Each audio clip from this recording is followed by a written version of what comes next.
दोस्तों मुझे लगता है कि आज की जो रेसिपी है ना आपको बहुत ही ज़्यादा पसंद आएगी, क्योंकि एक तो ये 2 से 3 चीज़ों से बन जाती है और दूसरा इसका टेस्ट इतना लाजवाब आता है कि जब भी आप कोई त्यौहार हो या फिर कोई बड़े फंक्शन हो, तो जब भी आप मार्केट से मिठाई लाओगे ना, तो इस मिठाई को आप घर पर बना लेना, बहुत ही शानदार बनती है। और बनाने का तरीका बिल्कुल सिंपल है, तो देर किस बात की, चलिए बनाते हैं।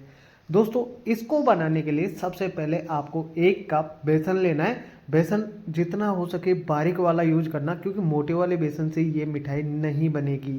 तो फाइन बेसन लेंगे और इसे एक बड़े से बर्तन में ट्रांसफ़र कर लेंगे। अब इसके बाद में जितना आप बेसन ले रहे हो उतना ही आपको इसमें घी डालना है। ध्यान रखना रिफाइंड ऑयल का यूज नहीं करना है, क्योंकि अगर हम रिफाइंड ऑयल का यूज करेंगे तो हमारी जो मिठाई है ना हल्की कड़क बनेगी, सॉफ्ट नहीं बन पाएगी। और ये जब हम घी से बनाते हैं तो बिल्कुल नरम व मुलायम बनती है और मुंह के अंदर जाते ही खुल जाती है। तो घी डालने के बाद में आपको इसे अच्छे से मिक्स करना है, ताकि इसमें कोई लम्स ना रहे, गुठलियाँ नहीं रहे। अगर ये लम्स फ्री बैटर बनकर तैयार होगा ना, तो हमारी मिठाई तो वैसे ही शानदार बनने वाली है। तो आप इसे अच्छी तरीके से मिक्स कर लेना और मिक्स करने के बाद में इसे साइड में रख देना। 5 से 7 मिनट के लिए रख देना, बस, इससे ज़्यादा नहीं। अब आपको एक काम करना है कि एक कढ़ाई लेना है और उसमें 1 कप आपको चीनी डालना है। यानी जिस कप से मैं मेज़रमेंट कर रहा हूँ सारे सामान उसी कप से नाप कर लेंगे। अब उसी कप से आधा कप से थोड़ा सा ज़्यादा आप पानी इसके अंदर डाल दीजिए। अब इसकी आपको चाशनी बनाकर तैयार करनी है। जब चाशनी बनाओ तो इसका तार वगैरह नहीं बनाना है। चीनी अच्छे से मेल्ट हो जाए, और चीनी अच्छे से मेल्ट हो जाएगी उसके बाद में हम जो हमने बेसन का बैटर बनाकर तैयार किया था ना, वो वाला इसके अंदर डाल देंगे। तो आप जब चाशनी बनाओ तो पहले शुरुआत में गैस की हाई फ्लेम रखना, और जैसे ही एक उबाल आ जाता है उसके बाद में आप लो कर देना। अब ये जो सारा प्रोसेस होगा ना दोस्तों, बिल्कुल लो फ्लेम पर होगा, ना आपको मीडियम करनी है और ना ही आपको हाई रखनी है, बिल्कुल लो रखनी है। और बेसन को डाल दीजिए और इसे आप लगातार चलाते रहिएगा। अब दोस्तों आपको इस प्रोसेस में कम से कम 10 मिनट का समय लगने वाला है, क्योंकि 10 मिनट जब हम इसे पकाएंगे तो इसमें बीच बीच में कुछ स्टेप्स होते हैं, उनको फॉलो करना आपको पड़ेगा, तभी जाके आपकी मिठाई परफेक्ट व शानदार बनकर तैयार होगी। लो फ्लेम पर आप इसे लगातार चलाते रहिए। अब ये धीरे धीरे क्या होगा ना कि हल्का हल्का सा ये गाढ़ा होना स्टार्ट हो जाएगा। आपको दिक्कत परेशानी बिल्कुल नहीं आएगी, बस इस प्रोसेस को आप ध्यान से देख लीजिए। और सारा प्रोसेस हम इसी तरीके से कंप्लीट करने वाले हैं। अब ये हल्का गाढ़ा हो जाए ना, तब आपको इसके अंदर 1 चम्मच घी डाल देना है और फिर आप इसे 2 मिनट के लिए और पका लीजिए। 2-2 मिनट के बाद में हम इसमें घी डालते जाएंगे, यानी कि जो इस मिठाई को बनाने में टोटल घी लगने वाला है वो 1.5 कप लगेगा। 1 कप हमने शुरुआत में डाल दिया, और 1 कप जो आधा कप बचेगा उसे हम इसे जब पकाते रहेंगे तो थोड़ा थोड़ा करके डालते जाएंगे। तो यहाँ तक आपको प्रोसेस समझ में आ चुका होगा। अगर फिर भी कोई दिक्कत आती है तो आप कमेंट बॉक्स में कमेंट करके पूछ सकते हो। मैं सारे कमेंट के जवाब देने की कोशिश करूँगा, और मैं जवाब देता भी हूँ। तो अब आप इसे लगातार चलाते रहिए। ये तो इसका धीरे धीरे कलर भी चेंज होना स्टार्ट हो जाएगा और ये हल्का गाढ़ा सा होना स्टार्ट हो जाएगा। तो 4 से 5 मिनट पकाने के बाद में आपका जो बैटर है इस तरीके से हल्का हल्का गाढ़ा होगा।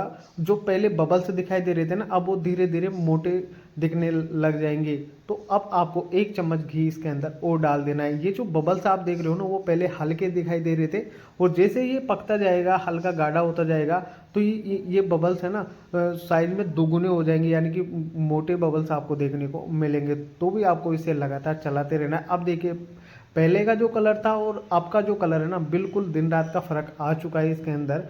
तो अब थोड़ी देर इसे और पकाएंगे, और अब इसके अंदर आती है सीक्रेट चीज़ डालने की बारी। तो दोस्तों ये चीज़ आप ज़रूर से इस मिठाई के अंदर यूज करना। हम आधा कप दूध लेंगे और दूध को पहले थोड़ा थोड़ा डालेंगे, यानी 3 से 4 बार में आपको दूध डालना है, एक साथ आपको बिल्कुल नहीं डालना है। पहले थोड़ा सा दूध डालिए, फिर इसे आप लगातार चलाते रहिएगा इस तरीके से। फिर आपको थोड़ा सा दूध डालना है, यानी कि 3 से 4 बार में आप अच्छे तरीके से दूध डाल दीजिए। और गैस की फ्लेम यहाँ भी लो ही रहेगी, क्योंकि मीडियम में और हाई फ्लेम हम जब करते हैं ना, तो एक तो ये कढ़ाई की चिपकना स्टार्ट हो जाता है, और जो मिश्रण होता है ना वो अच्छे से पक नहीं पाता है। तो इसको पकाने के लिए आपको सब्र करना पड़ेगा।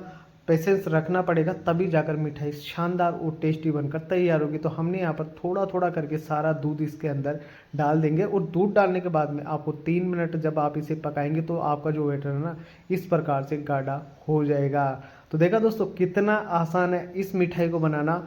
और जो आगे मैं तरीका आपको बताने वाला हूँ उस तरीके को भाई आप ध्यान से देखिए। अब जो बचा हुआ घी है, बस सारा दूध डालने के बाद में जो बचा हुआ घी है ना वो सारा इसके अंदर डाल देंगे।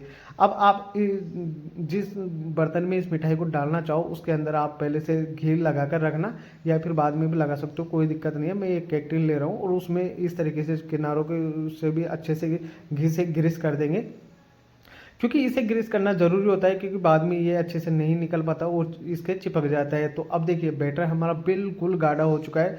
अब दोस्तों आपको अगर इसकी बर्फ़ी जमाना है, यानी बर्फ़ी की शेप में जमाना है, तो आप इसी समय पे इसे निकाल लीजिए। और आपको और अगर अगर जैसे लड्डू टाइप में बना रहा है तो फिर इसको और गाढ़ा करना पड़ेगा। अब देखिए ये कढ़ाई को छोड़ रहा है आसानी से, तो आपको और अभी पकाना है, क्योंकि देखो जब आप बर्फी जमाओगे और आप इसे ओवरनाइट के लिए सेट होने के लिए रखोगे तब तो आप इसी समय निकाल सकते हो। और अगर आपको इंस्टेंट खाना है, यानी कि आधे घंटे में या 40 मिनट में खाना है, तब आपको इसे और गाढ़ा करना पड़ेगा। तो मैं दो तरीके से बना रहा हूँ, एक तो मैंने इसे बिल्कुल गाढ़ा कर लिया और एक मैं ओवरनाइट के लिए भी इसे रख दूंगा, ताकि जब दूसरे दिन भी हम इस मिठाई को अच्छे से खा सके। तो आधा बैटर तो मैंने इस तरीके से पतला सा बनाकर तैयार किया है, तो इसे तो ओवरनाइट के लिए रख देंगे सेट होने के लिए। और जो अब आधा बैटर बचेगा ना उसको मैं और गाढ़ा करने वाला हूँ और उसके इंस्टेंट लड्डू बनाने वाला हूँ।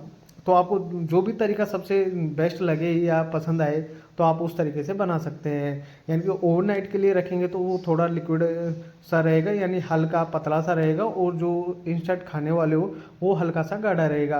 तो दूसरे दिन की मैं ये बर्फ़ी बता रहा हूँ आपको, इस तरीके से ये जम जाएगा। आप इसे काट लीजिए पीस में, कोई दिक्कत परेशानी नहीं आएगी, अच्छे से सेट हो जाता है, कोई परेशानी नहीं है। आप इसे फ्रिज में मत रखना, बस ऐसे ही आप बाहर रख सकते हो, ये अच्छे से सेट हो जाता है। तो आप इस तरीके का इस्तेमाल भी कर सकते हो। और दूसरा जो तरीका आपको बता रहा हूँ वो आप इंस्टेंट भी इसे बना सकते हो। दोस्तों इसी तरीके से मैसूर पाक बनता है, लेकिन ये मैसूर पाक नहीं है, इस बात का आपको ध्यान रखना है, क्योंकि मैसूर पाक अलग तरीके से बनाया जाता है और ये मिठाई है ना बिल्कुल अलग तरीके से बनाई जाती है।